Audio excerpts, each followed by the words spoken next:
The kitchen of Stellar in Manhattan was a war zone of clanging pans and sizzling flames, a symphony of chaos where every second mattered. Jasmine Thompson, 25, stood at her station, hands trembling as she drizzled a honey herb glaze over a pan-seared salmon. The digital clock above glared red. 10 minutes until the dish had to hit the pass for a table of VIPs, including the New York Times food critic Eleanor Voss. One wrong move, and her dreams could go up in smoke.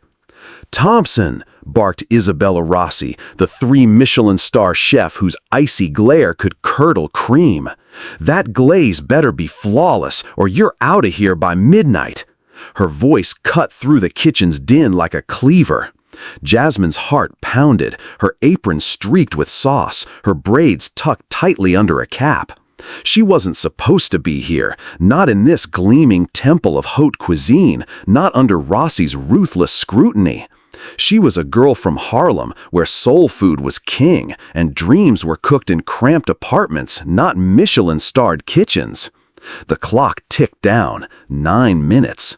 Jasmine's fingers danced over the plate, adjusting the garnish, a sprig of thyme, a lemon zest curl. Her mind raced back to Harlem, to her mom Angela's tiny kitchen, where she'd learned to transform cheap ingredients into magic. Back then, it was just her, a skillet, and a hunger to create. Now, the stakes were higher. Voss's review could make or break Stellar, and Jasmine's future with it. "Focus, Thompson," Rossi snapped, hovering like a storm cloud. Jasmine's stomach twisted. She'd heard the rumors. Rossi fired a line cook last week for a lukewarm soup. One mistake, and Jasmine's months of scraping by at Stellar would be for nothing. She tasted the glaze, a touch too sweet. Her gut screamed to add a pinch of smoked paprika, a trick she'd learned from her mom's soul food recipes. But would Rossi approve? The clock hit 8 minutes. Jasmine's eyes flicked to the other cooks, their faces masks of focus. She was the youngest, the only black woman in this kitchen, and she felt every stare, every whispered doubt. Harlem girl thinks she can play with the big dogs? Claire, a sous chef with a permanent smirk, had sneered yesterday. Jasmine shook it off, but the words stung. She wasn't here to prove them right. 7 minutes. She sprinkled the paprika, stirred the glaze, and tasted again. Perfect. The salmon glistened, its aroma a blend of sweet, savory, and just a hint of Harlem's grit. She plated it with precision, her hands steady now, driven by instinct. The pass was a flurry of plates and shouted orders, but Jasmine's world narrowed to this one dish. She handed it to the expediter, her breath catching as it disappeared through the swinging doors. As the clock hit 6 minutes, Jasmine leaned against the counter, exhaling. Her mind drifted back to where it all began. A block party in Harlem, the smell of cornbread and jazz in the air, her neighbors cheering as she served her first creation at 15. That girl, with her worn notebook of recipes, could never have imagined this moment. Yet here she was, in the heart of Manhattan, fighting for a place in a world that didn't always want her. Rossi's voice broke her reverie. "Thompson, if Voss doesn't love that dish, don't bother coming back tomorrow." Jasmine nodded, her jaw tight. She knew the odds were stacked against her. A black girl from the projects up against chefs with culinary school pedigrees and trust funds. But she also knew her gift, a palate that could taste a single wrong note in a symphony of flavors. It had carried her from Harlem streets to this kitchen, and it would carry her further, if she could survive tonight. The expediter returned, his face unreadable. "Voss wants to meet the cook who made the salmon." Jasmine froze. Was it praise or a death sentence? Rossi's eyes narrowed, but she waved Jasmine toward the dining room. As Jasmine stepped out of the kitchen, the noise faded, replaced by the clink of wine glasses and soft jazz from the speakers. Voss sat at a corner table, her notepad open, her expression inscrutable. Jasmine's heart raced. This was it, the moment that could change everything, or end it. She straightened her apron, took a deep breath, and walked forward, her mind flashing back to the journey that brought her here. A girl from Harlem, armed with nothing but a dream and a taste for something more. 10 years ago, Harlem was Jasmine Thompson's universe, a vibrant mosaic of brownstones, street vendors hawking roasted peanuts, and jazz riffs drifting from open windows. At 15, she lived in a cramped apartment on 125th Street with her mom, Angela, who worked double shifts as a hospital janitor to keep the rent paid. Their kitchen was a battleground of chipped linoleum and a temperamental stove that hissed more than it heated, but to Jasmine, it was a sanctuary. Here, with a dollar store bag of cornmeal and a jar of discount spices, she spun magic, turning meager ingredients into dishes that had neighbors knocking at all hours, plates in hand, begging for a taste. Jasmine's gift wasn't just cooking, it was tasting. She could pinpoint every note in a dish, the sharp bite of cheap vinegar, the faint sweetness of an overripe tomato, even the whisper of cumin gone stale. It was a talent born from necessity, honed in a childhood where every meal was a puzzle to stretch their budget. One summer evening, during a block party under the glow of string lights strung across fire escapes, Jasmine unveiled her creation. Cornbread drizzled with a spicy honey glaze she'd concocted from pantry scraps. The crowd, old-timers in folding chairs, kids chasing fireflies, barbers from the shop on Lenox, lost their minds. "Girl, you put your whole foot in this," Miss Loretta from across the hall hollered, fanning herself as she went for seconds. The air pulsed with laughter, the wail of the saxophone from a nearby boombox, and the clatter of plastic forks. Mr. Henry, who ran Henry's Place, a soul food joint 2 blocks over, pushed through the crowd, his salt and pepper beard catching the light. He took one bite of Jasmine's cornbread and froze, his eyes narrowing like he'd just found gold. "Who taught you to do this?" he asked, his voice low but warm, like a bass note. Jasmine shrugged, her braids swinging under a faded Yankees cap. "My mom, mostly, and I just feel it." Henry's laugh boomed, shaking his broad frame. "Feel it? Child, you got a palate like Ella had a voice. You ever think about cooking for real?" Jasmine's heart skipped. Cooking for real? She dreamed of it, hunched over a tattered notebook where she scribbled recipes by flashlight while Angela slept off her graveyard shift. In that notebook, she wasn't just a kid from the projects, she was a chef, blending Harlem soul food with flavors she imagined from places she'd never been. But her mom had other plans. "You're going to college," Angela would say, her voice firm as she scrubbed dishes in their tiny sink. "Ain't no future in slaving over a stove, Jasmine. You're gonna be a doctor, a lawyer, something stable." Angela's hands, calloused from years of mopping floors, carried the weight of her own unfulfilled dreams, and Jasmine felt it every time she looked at her. Stable sounded like a cage, but she loved her mom too much to argue. Still, Henry's words lit a spark. He handed her a flyer, its edges curling from the summer heat. "There's a cooking contest for high schoolers next month at the Harlem Community Center," he said. "Winner gets a scholarship and a spot on Good Morning New York's cooking segment. You in?" Jasmine hesitated, glancing across the party at Angela, who was laughing with neighbors but still wore the exhaustion of her 16-hour days. The flyer felt heavy in her hand, a ticket to something bigger. She nodded. "I'm in." The next few weeks were a fever dream. Jasmine turned their kitchen into a lab, testing recipes while jazz crackled from an old radio her mom had salvaged from a thrift shop. She mixed cayenne into honey, tweaked cornbread with a pinch of smoked paprika, and dreamed of flavors she'd only read about in library cookbooks. Angela watched, her brow furrowed. "You're spending too much time on this, baby," she said one night, her voice soft but edged with worry. "What if it don't work out? What if you get hurt chasing dreams?" Jasmine looked at her mom's tired eyes and felt a pang of guilt, but the fire in her chest wouldn't let her stop. She poured her heart into the contest prep, sketching plating ideas in her notebook and practicing her dish. Fried chicken with a honey herb sauce, a nod to Harlem's soul food roots, but with a twist that felt like her. The night before the contest, she sat on their fire escape, the city humming below, and flipped through her notebook. Each recipe was a piece of her, Harlem's grit, Angela's resilience, the jazz that pulsed through the streets. She wasn't just cooking, she was telling a story. But as she looked at the flyer, doubt crept in. Could a girl from the projects really compete with kids who had fancy knives and parents who could afford culinary camps? She pushed the thought away, her fingers tracing the words she'd written on the notebook's cover, "A Taste of Dreams." The morning of the contest, Harlem woke with its usual swagger, horns blaring, vendors shouting, kids playing basketball on the corner. Jasmine packed her ingredients, her hands steady despite the butterflies in her stomach. Angela gave her a rare smile, tucking a stray braid behind her ear.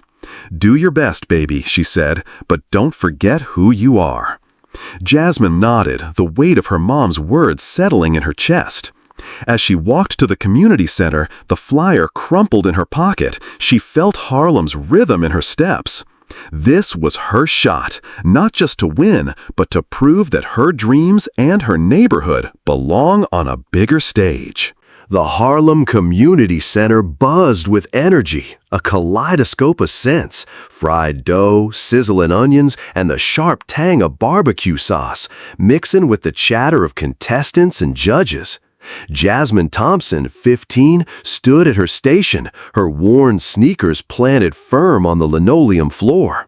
Her station was a mess of ingredients, a bag of flour, a jar of honey, a bundle of fresh thyme she'd snagged from a bodega. Her fried chicken with honey herb sauce was ready to shine, but her hands shook as she arranged her mise en place. The other high schoolers, some with shiny new knife sets and aprons embroidered with their names, shot her curious glances. She felt their stares, part pity, part skepticism. A girl from the projects cooking in a contest? She pushed the thought down, focusing on the skillet heating on her burner. The whistle blew and the room erupted into action. Jasmine moved like she was in her mom's kitchen, her hands steady as she dredged chicken in seasoned flour, the sizzle of oil a familiar song. She'd practiced this dish 100 times, tweaking the sauce until it sang, sweet, savory, with a kick of thyme that felt like Harlem on a plate. As she worked, she caught snippets of conversation from the judges, local chefs, and a producer from Good Morning New York. "That girl's got hustle," one said, nodding her way. Jasmine's chest swelled, but doubt lingered. Could she really pull this off? She plated her dish with care, the golden chicken glistening under the lights, the sauce pooled just right. The judges approached, their clipboards in hand. Mr. Henry, a judge and her mentor from Henry's Place, gave her a wink, but the others were stone-faced. As they tasted, a woman in a crisp blazer, Marla Jones, a local food critic, frowned.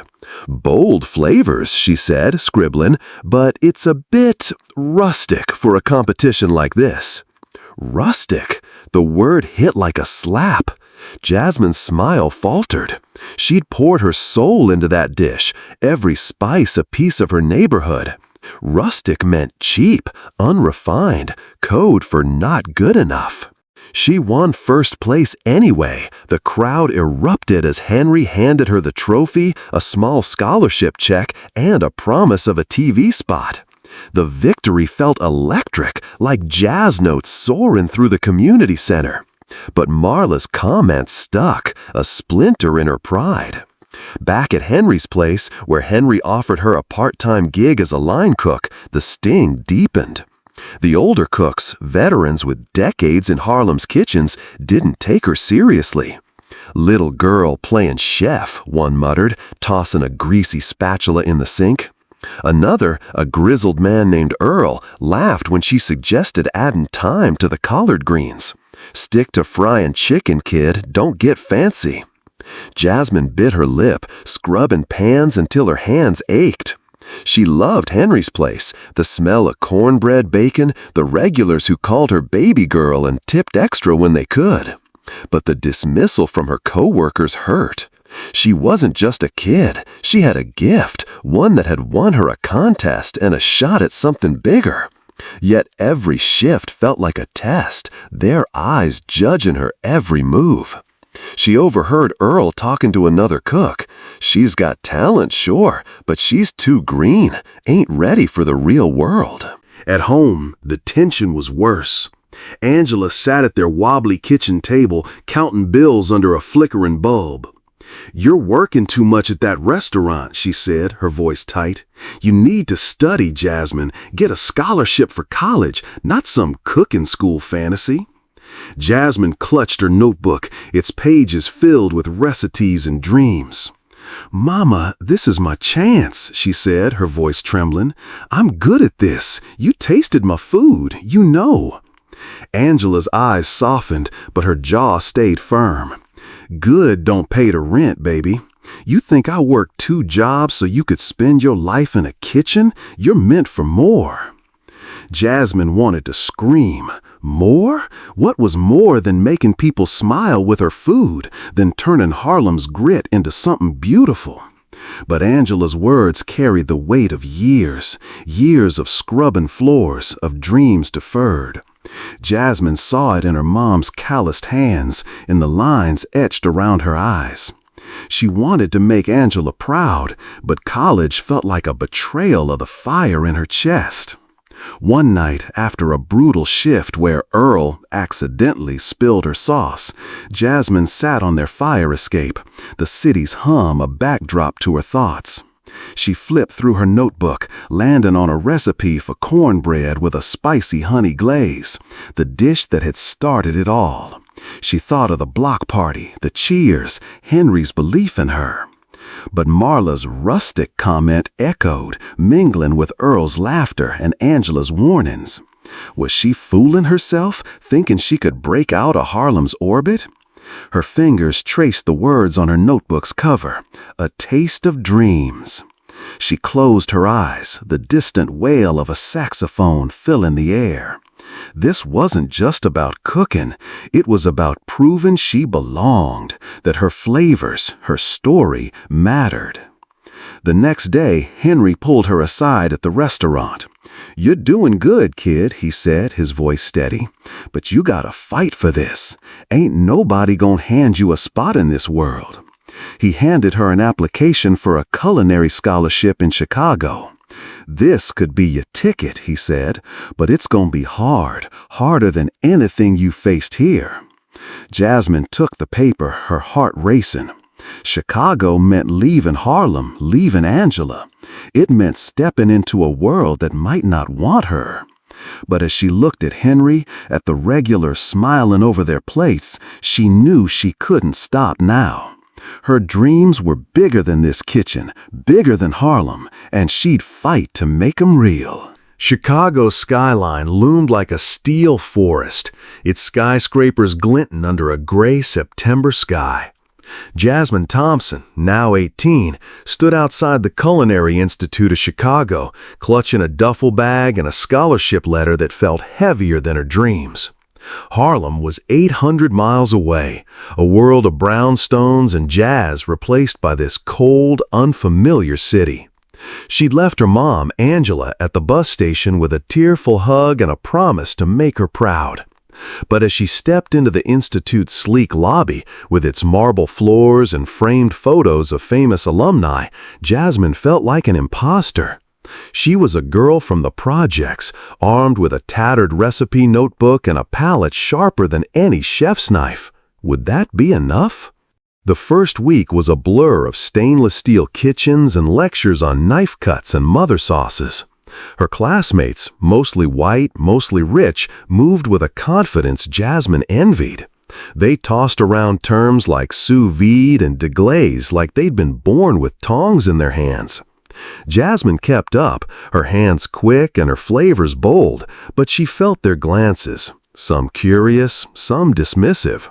"You're from Harlem?" a guy named Ethan asked, his tone half impressed, half condescending. "Like Harlem, Harlem? How'd you even get here?" She forced a smile, swallowing the urge to snap. "Scholarship," she said, turning back to her cutting board. The real blow came in her first practical exam.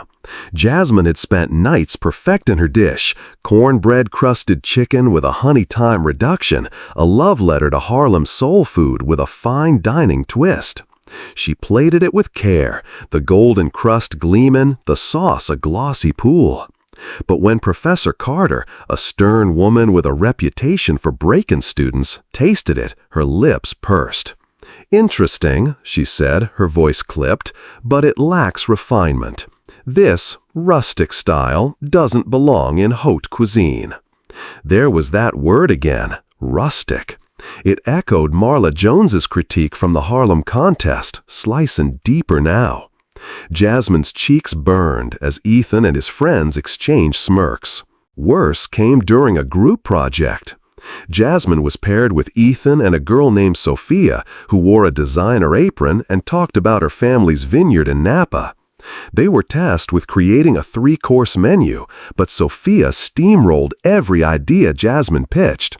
"Soul food vibes are cute," Sophia said, flipping her hair, "but we need something upscale, like truffle risotto."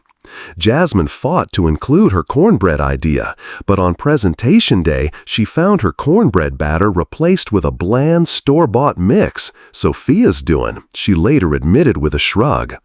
"It was for the team," Sophia said, not meeting her eyes. Their dish flopped, and Carter's critique was brutal. "Sloppy execution. Miss Thompson, I expected more from you." Jasmine stood silent, her fists clenched, knowing she'd been set up. That night, she wandered Chicago's streets, the wind biting her face. She stopped at a food truck selling jerk chicken, its smoky aroma pulling her back to Harlem's block parties. She took a bite, closing her eyes as the spices danced, bold, unapologetic, like home. But home felt so far away. She called Angela, her voice cracking over the phone. "Mama, I don't know if I belong here," she admitted, sitting on a park bench. "They keep calling my food rustic, like it's not good enough." Angela's voice was steady, warm. "Baby, you're carrying Harlem with you. That's your strength, not your weakness. Don't let them make you forget who you are." Jasmine hung up, her breath fogging in the chilly air. Angela's words were a lifeline, but doubt still gnawed at her. Was she fooling herself, thinking she could compete in this world of trust funds and truffle oil? She pulled out her notebook, its pages worn from years of use. Recipes spilled across them, gumbo with a cayenne kick, cornbread with honey glaze, dishes that told her story. She traced the words on the cover, "A taste of dreams." Harlem wasn't rustic, it was resilient, vibrant, alive. She had to prove it, not just to Carter or Sophia, but to herself. The next week, she doubled down. In her sauces class, she presented a velouté infused with smoked paprika, a nod to soul food's depth, but silky enough for fine dining. Carter raised an eyebrow, but nodded. "Better," she said, a rare concession. Jasmine's heart lifted, but the victory was short-lived. Ethan, bitter about their group project's failure, spread a rumor that she'd cheated on a written exam. Whispers followed her in the halls, classmates avoiding her gaze. She confronted him in the locker room, her voice low but fierce. "You know I didn't cheat," she said. Ethan smirked. "Prove it, Harlem." She walked away, her jaw tight, knowing proof wasn't the point. Her presence here threatened him. One evening, alone in the practice kitchen, Jasmine experimented with a new dish, cornbread topped with a foie gras mousse, blending Harlem's grit with Chicago's polish. As she tasted it, the flavors clicked, rich, bold, undeniable. She snapped a photo, her first instinct to share it with Angela, but her mom didn't have a smartphone. Instead, she posted it on Instagram, a platform she'd barely used, with the caption, "Harlem meets Haute, #Taste of Dreams." She didn't expect much, but by morning, the post had a few likes from classmates, real ones, not Ethan's crew.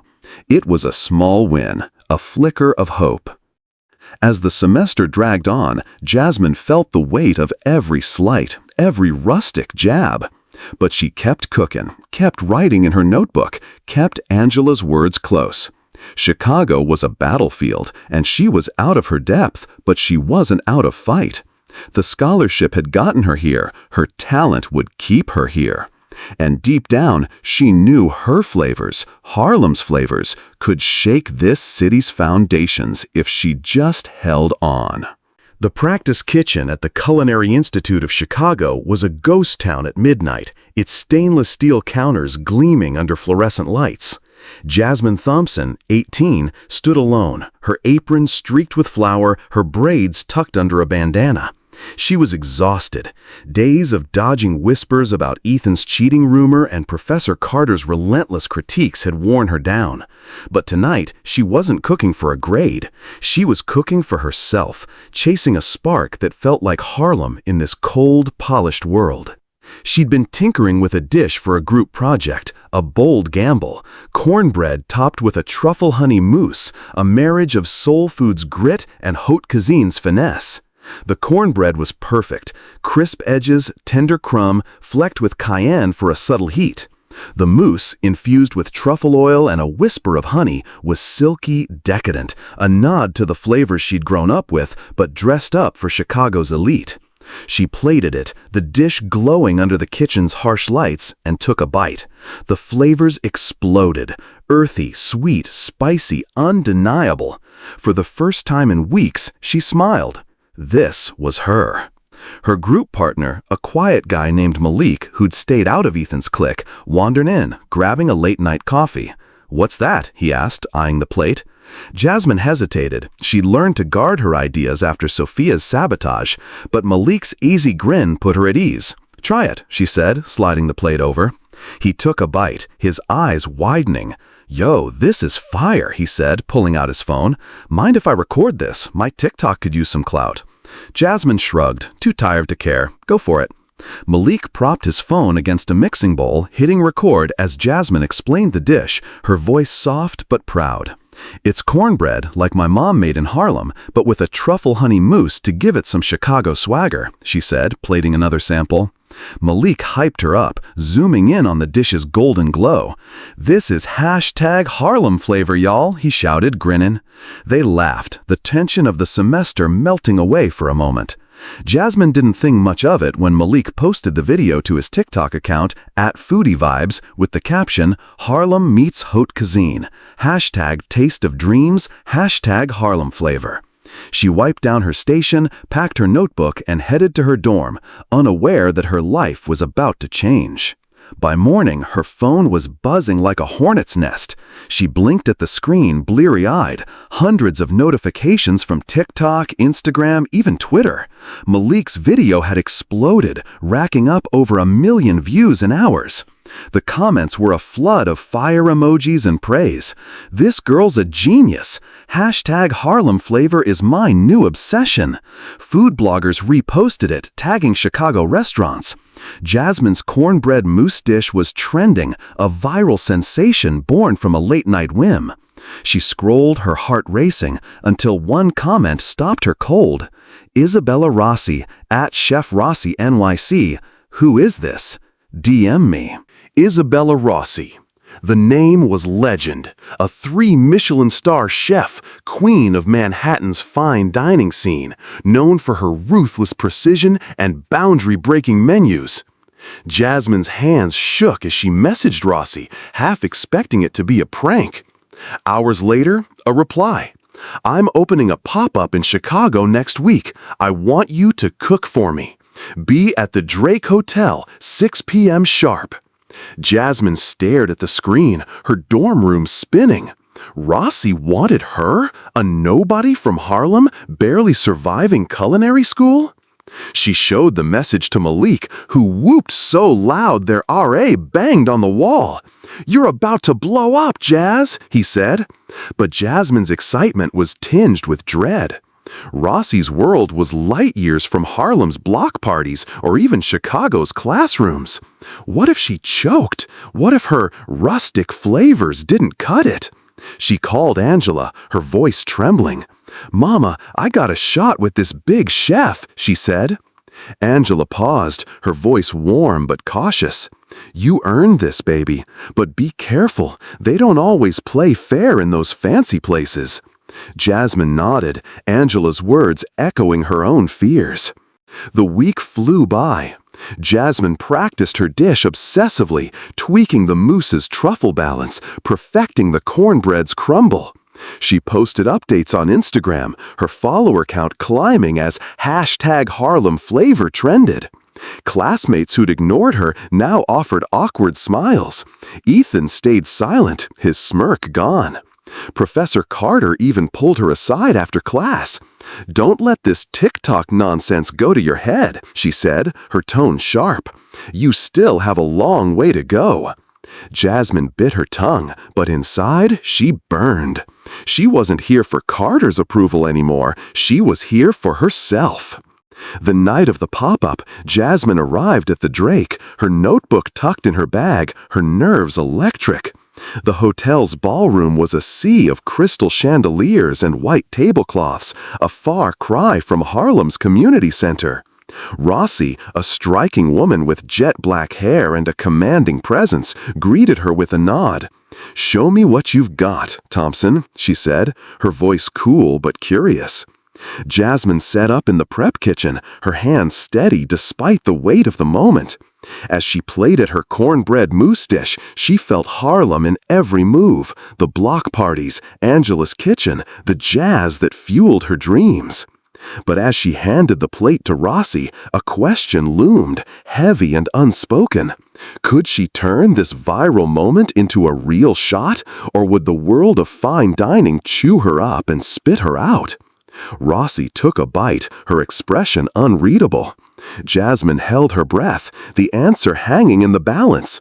Knowing this was more than a dish, it was her chance to prove that Harlem's flavors, and her own, belonged at the top. The kitchen at Stellar in Manhattan was a pressure cooker, a blur of clanging knives and hissing flames under the glare of halogen lights. Jasmine Thompson, 18, moved like a dancer through the chaos, her hands swift as she plated a rack of lamb with a honey thyme glaze. She'd been at Stella for 3 months, ever since Isabella Ross's pop-up in Chicago had turned her viral #HarlemFlavor moment into a real job. But this wasn't Harlem's community center or Chicago's practice kitchen. This was the big leagues, and Ross's icy stare was a constant reminder that one slip could end her. "Thompson, faster!" Rossi barked, her voice cutting through the din. Jasmine's heart pounded, her apron splattered with sauce, her braids tucked tightly under a cap. She was the youngest in the kitchen, the only black woman, and every shift felt like a gauntlet. Rossi had taken a chance on her after tasting her cornbread mousse dish, but her praise was rare, her critiques razor sharp. "You're not in the projects anymore," she'd said last week, her words stinging like lemon in a cut. "Elevate, or you're out." Tonight was the biggest test yet, a private dinner for 50, including Eleanor Voss, the New York Times critic who'd first tasted Jasmine's salmon months ago. Voss's review could cement Stella's 3rd Michelin star, or torch it. Jasmine was tasked with the entree, a lamb dish she'd infused with her signature honey thyme glaze, a nod to Harlem's soul food, but polished for Manhattan's elite. She'd practiced it for weeks, her notebook filled with tweaks, but the pressure was suffocating. Claire, the sous chef with a permanent sneer, hovered nearby, her eyes glinting with malice. "Don't screw this up, Harlem," she muttered, brushing past. Jasmine ignored her, focusing on the lamb, its crust perfect, the glaze shimmering. But as she reached for the sauce to finish the plates, she froze. The bowl was gritty, over-salted, ruined. She tasted it, her palate screaming. Someone had sabotaged her. Claire's smirk from across the kitchen confirmed it. There was no time to remake the sauce. The plates were due in 5 minutes. Jasmine's stomach dropped, her mind racing. She could serve it and pray Voss didn't notice, but her gut told her that was a death sentence. Or she could pivot, improvise, and risk Rossi's wrath. She chose the latter. With trembling hands, she grabbed a fresh pan, tossing in butter, thyme, and a splash of bourbon from the bar stash, a trick she'd learned from Harlem block parties. The sauce came together in a frantic minute, its smoky, sweet aroma filling the air. She drizzled it over the lamb, plated the dish, and sent it to the pass just as Rossi shouted, "Time!" The expediter whisked the plates away, and Jasmine braced herself, her heart hammering. The fallout came fast. Rossi stormed over, her face a thundercloud. "What was that, Thompson?" she hissed. "You changed my recipe without asking?" Before Jasmine could explain, Claire chimed in, her voice dripping with fake concern. "I saw her messing with the sauce, chef, probably why it was off." The other cooks fell silent, their eyes darting between Jasmine and Rossi. Jasmine's throat tightened.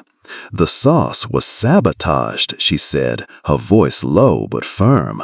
"Someone salted it. I had to fix it." Rossi's eyes narrowed. "Excuses don't cut it here.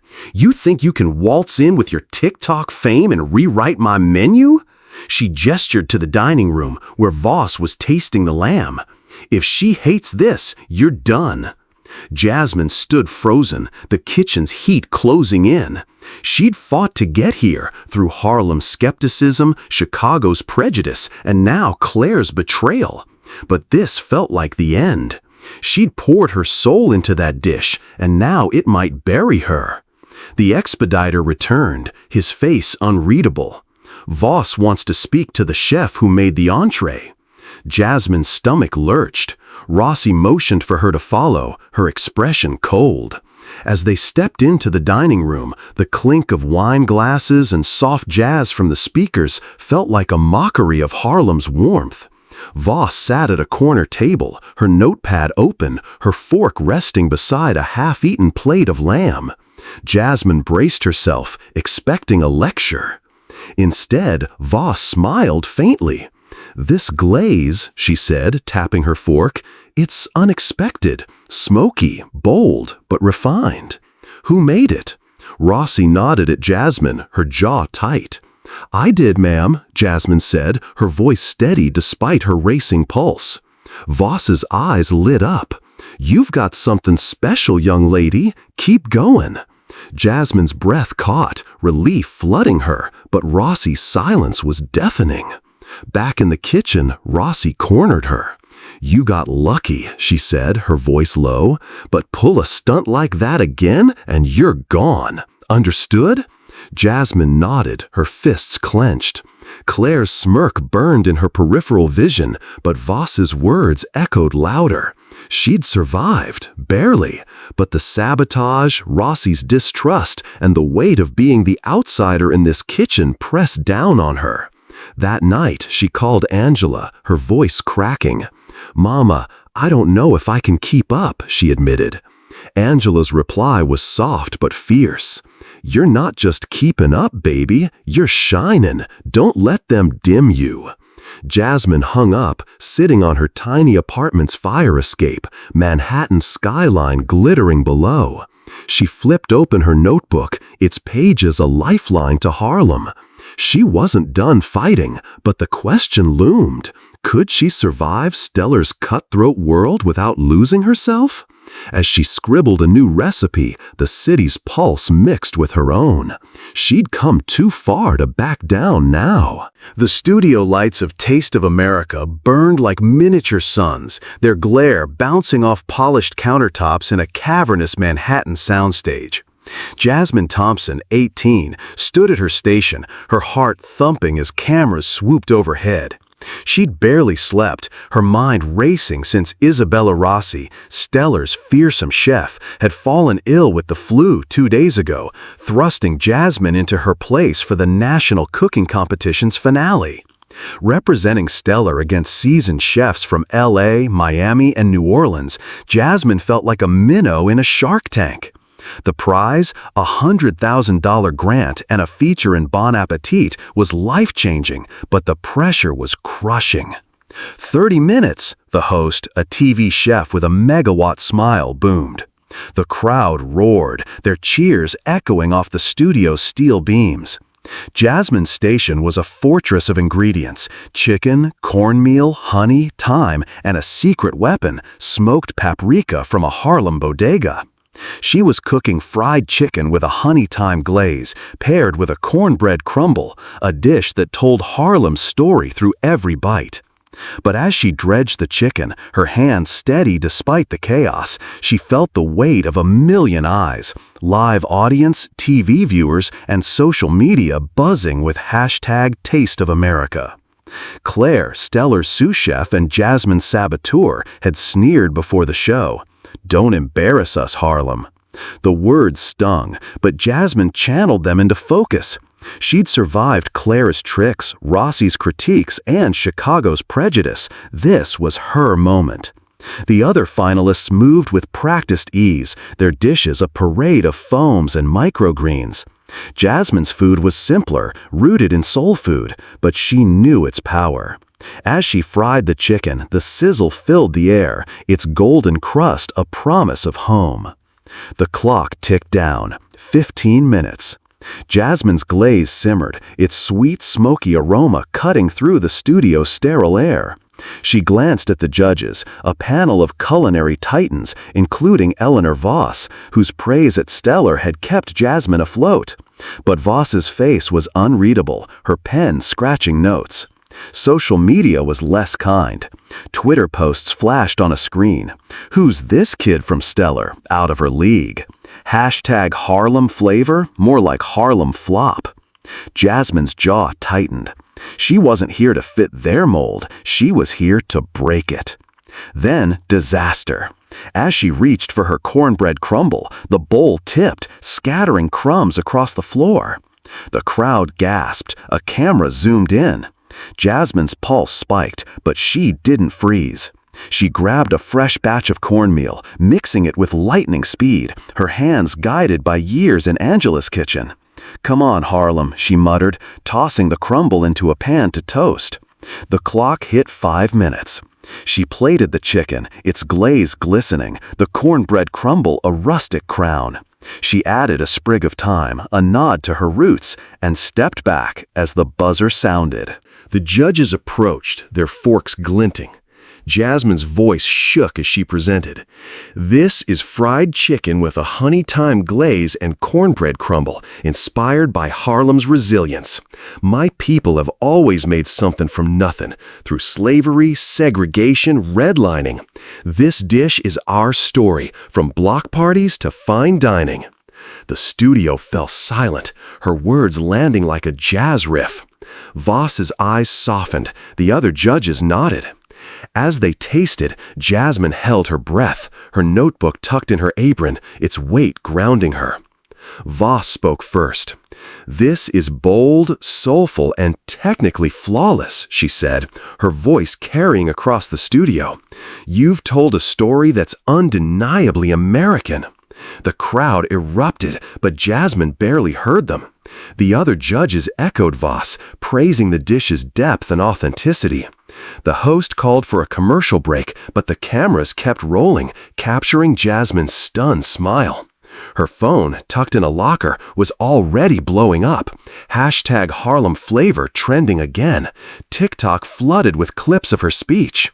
Backstage, the finalists waited as the judges deliberated. The LA chef, a burly man with a James Beard Award, clapped her shoulder. "Respect, kid," he said. Jasmine nodded, her chest tight. She thought of Angela watching at home in Harlem, of Henry's belief in her, of every rustic jab she'd endured. When the host called them back, the studio lights felt warmer, the crowd's cheers a heartbeat. The winner of Taste of America is Jasmine Thompson from Stellar. Confetti rained down, the crowd on its feet. Jasmine's knees buckled, tears blurring her vision. The host handed her the oversized check, the cameras flashing. Voss approached, her handshake firm. "You're the future of American cuisine," she said. Jasmine clutched her notebook, its pages a map of her journey. The win was hers, but it belonged to Harlem too, to Angela's sacrifices, to block parties and jazz, to a community that had carried her here. As she left the stage, her phone vibrated with a text from Angela. "I'm so proud, baby." But Rossi's absence loomed. Would she see this as a triumph or a threat? Jasmine's victory was a beacon, but Stellar's kitchen awaited, and Claire's resentment wouldn't fade. The internet was alight with her win, #Taste of Harlem trending worldwide. But Jasmine knew the real fight was just beginning. She'd claimed her place, but holding it would take everything she had. That night, on her apartment's fire escape, Manhattan's skyline glittering below, Jasmine opened her notebook. She sketched a new dish, her pen moving with purpose. Harlem's flavors had conquered the stage. Now they'll conquer the world. She wasn't just a chef, she was a voice, and she'd never stop singing. Harlem streets hummed with life, the summer air thick with the scent of grilled ribs and the pulse of a saxophone from a corner busker. Jasmine Thompson, 19, stood outside a brownstone on 126th Street, her hands trembling as she cut the ribbon for Soul and Spice, her own restaurant. The crowd, neighbors, old-timers, kids clutching balloons, cheered, their applause mingling with jazz notes. Just months ago, she'd been a line cook at Stellar, fighting sabotage and skepticism. Now, with the $100,000 prize from Taste of America and a Bon Appetit feature fueling her dream, she'd built a place to call her own, a love letter to Harlem's flavors and resilience. The restaurant sign, hand-painted with bold letters, glowed under string lights. Inside, exposed brick walls held photos of Harlem's history. Jazz legends at the Apollo, civil rights marches, block parties like the one where Jasmine's cornbread had first sparked her journey. The menu was her heart on a page: fried chicken with honey thyme glaze, cornbread with truffle honey mousse, gumbo spiked with cayenne. Each dish blending soul food's grit with fine dining finesse. Soul and Spice wasn't just a restaurant, it was a statement. Harlem belonged at the table. Opening night was a whirlwind. The dining room buzzed with locals and foodies from Manhattan, their chatter drowned out by a live jazz trio in the corner. Jasmine moved between the kitchen and the floor, her apron swapped for a sleek black dress, her braids swept into an elegant updo. She greeted guests, her smile masking the nerves that had kept her up all night. Angela, her mom, stood behind the bar, pouring sweet tea with a pride that lit up the room. For years, Angela had pushed for college, for stability, but tonight she'd whispered, "You did it, baby," her eyes wet. It was the sweetest victory Jasmine had ever tasted. In the kitchen, her staff, mostly young Harlemites she'd trained herself, worked with precision. She'd hired kids like she'd been, kids with fire but no shot, given them aprons and a chance. Malik, her friend from Chicago, now her sous chef, grinned as he plated a dish. "We're killing it, Jazz," he said, tossing a cornbread crumble onto a plate with flair. Jasmine nodded, but her eyes scanned the room, landing on a table where Eleanor Voss sat, her notepad open. Voss's New York Times review could make Soul and Spice a destination or a footnote. As the night peaked, Jasmine took the mic, the jazz trio pausing. "Thank y'all for being here," she said, her voice steady despite the lump in her throat. "This place is for Harlem, for my mom who worked double shifts so I could dream, for Mr. Henry who saw something in me, for every kid who thinks they don't belong. Our flavors, our stories, they matter." The crowd erupted, Angela wiping her eyes. Voss scribbled, her expression unreadable, but Jasmine didn't care. This moment was hers. But success came with shadows. Back at Stellar, Isabella Rossi had been icy since Jasmine's Taste of America win. Her congratulations clipped. "Don't forget who gave you your start," she'd said, her tone a warning. Claire, the sous chef who'd sabotaged her, had quit, but her parting shot lingered. "You'll crash and burn, Harlem." Social media, while buzzing with hashtag Taste of Harlem, had its haters, tweets calling her food gimmicky, her story overhyped. Jasmine felt the weight, but she pushed it aside. She'd fought too hard to let doubt win. To give back, Jasmine launched a free cooking class for Harlem kids, held every Saturday in Soul and Spice's kitchen. She taught them her recipes, her techniques, but more than that, she taught them pride. "You don't need fancy tools," she told a group of wide-eyed tweens, passing out thrift store whisks. "You need heart. That's what makes a chef." One girl, Tasha, reminded Jasmine of herself, quiet, fierce, with a knack for flavors. Watching Tasha nail a honey glaze, Jasmine saw her legacy taking root. One evening, as the restaurant closed, Angela pulled her aside. "I was wrong," she said, her voice soft. "I thought cooking would trap you, like my jobs trapped me. But you're free, baby. You made your own path." Jasmine hugged her, tears falling. Angela's blessing was the final piece of her dream, a weight lifted she hadn't known she carried. As the last guests left, Jasmine stood in the empty dining room, the jazz trio's final notes fading. She opened her notebook, its pages worn but full, recipes, dreams, Harlem's heartbeat. She'd done more than win a contest or open a restaurant. She'd carved a space for her community, her culture, in a world that often shut them out. But the road ahead wasn't easy. Rossi's warning, the critics' scrutiny, the pressure to stay relevant loomed. Could she keep Soul and Spice alive? Keep Harlem's voice loud? She stepped outside, the night air cool, Harlem's rhythm wrapping around her. A kid on a bike shouted, "Yo, that's the Soul and Spice lady!" Jasmine laughed, waving. This was home, her anchor. Whatever came next, she'd face it with her flavors, her people, her truth. She wasn't just cooking, she was building a legacy, one plate at a time. 1 year later, Harlem's 126th Street glowed under a summer moon, the brownstone housing Soul and Spice a beacon of warmth against the city's restless hum. Jasmine Thompson, now 21, stood on the rooftop terrace, a new addition to her restaurant, surrounded by neighbors, foodies, and a small crew from Bon Appetit snapping photos for their cover story. The air carried the scent of fried chicken and cornbread, mingling with jazz from a live band playing below. Soul and Spice wasn't just a local hit, it was a national phenomenon. Its tables booked months out, its hashtag Taste of Harlem a viral juggernaut on TikTok and Instagram, racking up millions of views. Jasmine, in a tailored red blazer, her braids cascading down her back, looked every inch the chef she'd dreamed of being. But inside, she still felt like the girl from the projects, her notebook of recipes a quiet reminder of the battle she'd fought to get here.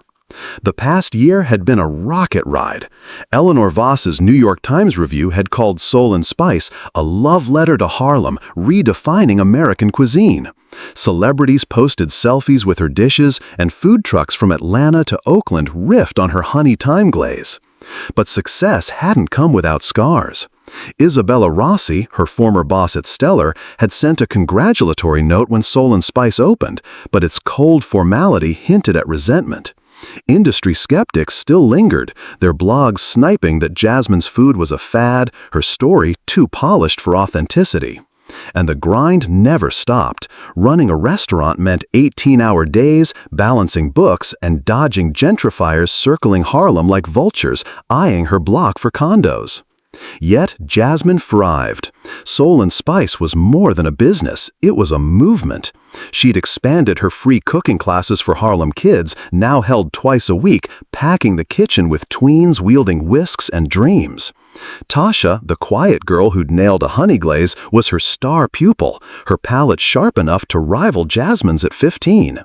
"You're gonna run this place one day," Jasmine told her, passing a spatula. Tasha's shy grin was worth every sleepless night. Tonight was the restaurant's first anniversary, a block party that spilled onto the street, echoing the one where Jasmine's cornbread had first sparked her journey. Tables groaned under platters of gumbo, collards, and her signature fried chicken, while a jazz quartet played Coltrane under string lights. Neighbors danced, kids chased balloons, and Malik, her sous chef, hyped the crowd with a megaphone, shouting, "Who's got that hashtag Harlem flavor?" The answer roared back, "We do!" Jasmine took the stage, the mic cool in her hand. "This ain't just about food," she said, her voice carrying over the crowd. "It's about us, Harlem, our history, our heart. We've been through fire, but we keep rising. Thank you for believing in me, in us." Her eyes found Angela in the front row, her mom's face radiant with pride. Angela, who'd once feared cooking would trap her daughter, now worked part-time at Soul & Spice, her sweet tea a menu staple. The crowd cheered, but Jasmine's gaze lingered on Tasha, who stood nearby, mimicking her plating technique with a plastic plate. That was the real win, lighting a spark for the next generation. As the band struck up again, a Bon Appetit reporter pulled Jasmine aside. "You're an icon for young chefs," the woman said, her recorder blinking. "What's next?" Jasmine paused, the question heavy. She'd had offers, TV shows, cookbook deals, a second restaurant in Brooklyn, but they came with strings, demands to tone down Harlem's edge for broader appeal. She'd refused, knowing her power lay in authenticity. "Next is more of this," she said, gesturing to the crowd. "More kids like Tasha, more plates that tell our truth." Later, as the party wound down, Jasmine and Angela sat on the rooftop, the city skyline glittering below.